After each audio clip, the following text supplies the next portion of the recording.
C'est bon. Aujourd'hui, tu nous fais l'honneur de venir à la librairie, Eric, pour nous présenter tes deux polars. Donne-nous un petit peu des éléments pour nous permettre de les aimer et de les lire. Je vais commencer par Peter. Peter, c'est un roman que j'ai écrit par coup de cœur. C'est un roman qui est resté très longtemps en gestation et qui vraiment fait ressortir ma passion de la plongée. C'est un roman que toutes les personnes qui l'ont lu m'ont dit, une fois qu'on est rentré dedans, on ne peut plus s'arrêter. Donc voilà, j'espère que tu auras le plaisir de le lire. Tu verras que c'est une très belle aventure qui est palpitante et qui ne s'arrête pas, de t'amener partout où tu ne t'y attends pas. Voilà, donc ça c'est pour Peter. C'est vraiment très sympa à lire, ça se lit très très vite. Tu verras, c'est très entraînant. D'accord. Miss Meredith, c'est vraiment autre chose. C'est un polar régional. Donc tout se passe sur Nice, ses environs, avec un petit voyage à Londres, mais forcément avec Miss Meredith Brown, il fallait s'attendre à sortir de France. Là, c'est un petit peu plus glauque, hein, puisqu'on n'est plus du tout dans une aventure, mais on est vraiment dans un polar, avec ce qu'on appelle un polar, hein, c'est-à-dire un meurtre, et puis il faut savoir qui a tué.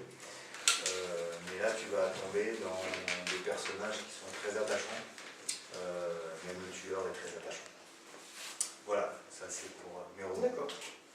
Et donc, tu es policier depuis plus de 20 ans. Qu'est-ce qui t'a donné l'envie de sauter le pas et de faire de l'écriture, malgré le fait que ton métier te prend énormément de temps? Je pense que c'est un peu comme tout le monde. Tout le monde a envie d'écrire.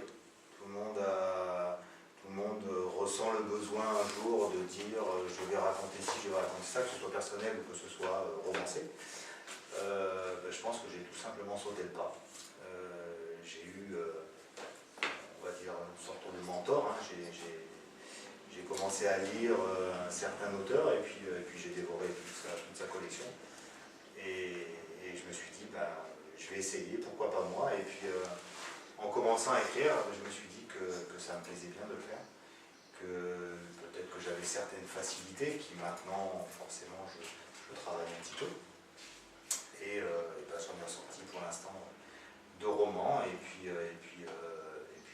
2 à suivre et certainement d'autres. D'accord, cet auteur, c'est... Clive Cussler. D'accord, très bon choix. À quel moment de la journée es-tu le plus productif, le plus créatif? Quand tout le monde dort. D'accord, la nuit. Ouais, la nuit. Je ne peux pas écrire quand il y a du bruit, quand il y a du monde, donc c'est vraiment que la nuit. D'accord. La nuit plutôt à la maison ou au bureau?